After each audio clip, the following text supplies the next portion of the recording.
Dear students, today we are going to discuss voltage regulation of a three-phase alternator. So before coming to the definition of voltage regulation of a three-phase alternator, recall for a three-phase alternator where this is a stator windings of phases A, B, C. This is rotor part.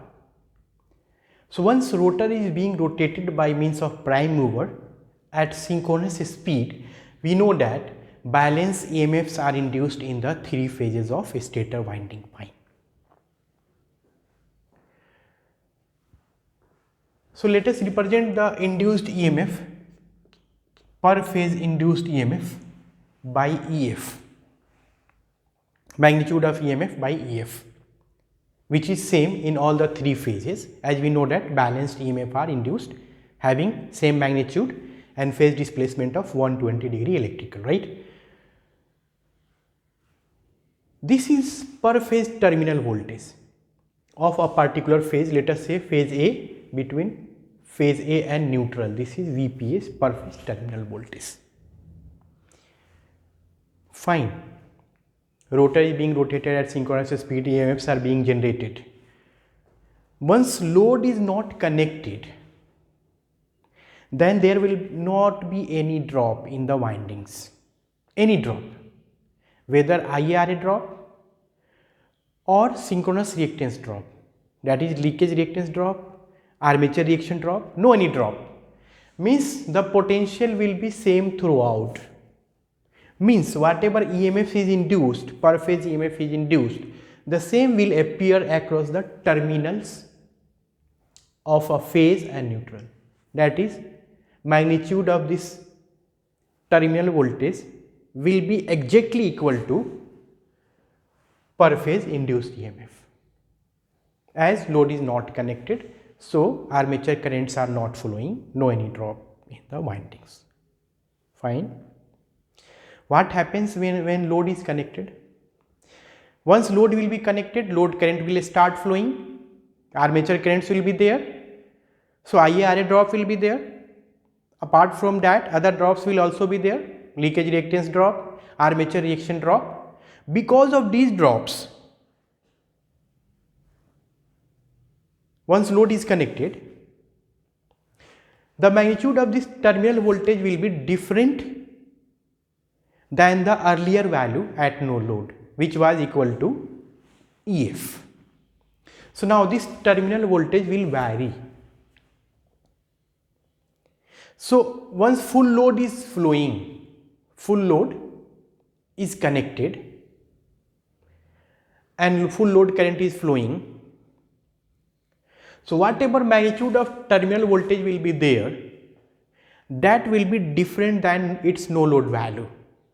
So voltage regulation gives an idea of extent of variation of this terminal voltage from its no load value to full load value. But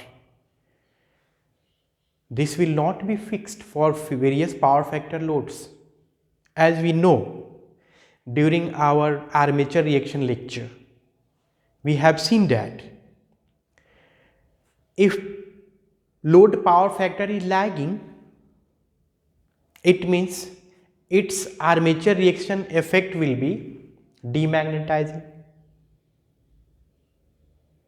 If purely inductive load is there, then purely demagnetizing.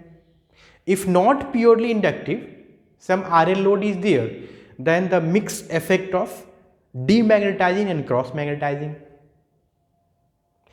If nature of the load is purely capacitive, then the armature reaction effect will be purely magnetizing. We know it very well, we have already discussed in our armature reaction lecture.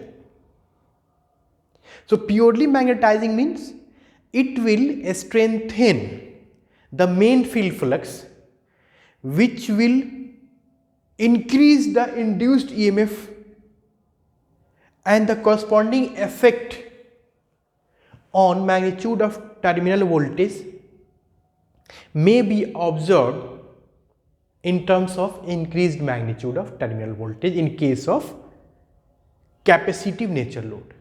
if the nature of the load is capacitive. But if the nature of load is inductive, then the corresponding armature reaction effect will be demagnetizing.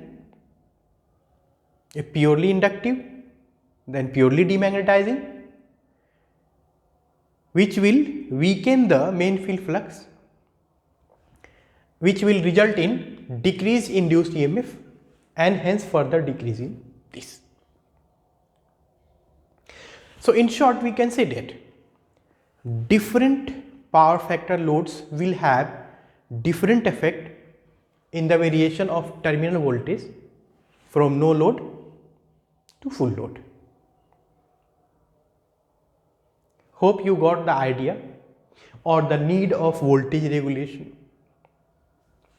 So if you want to define voltage regulation, then you may write in your notebook that voltage regulation of a three-phase alternator at a specified power factor is defined as the per unit change in terminal voltage from no load to full load,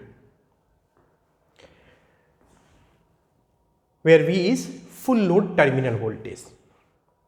Just write in your notebook V as full load terminal voltage and EF as no load terminal voltage, because at no load terminal voltage equal to EF induced EMF, so that will be same. So no load terminal voltage, full load terminal voltage.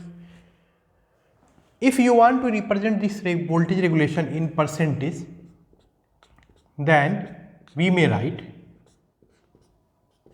into 100%.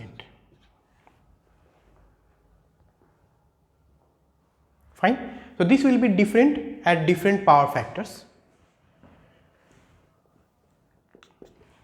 For capacitive, this may be even higher than the no load value.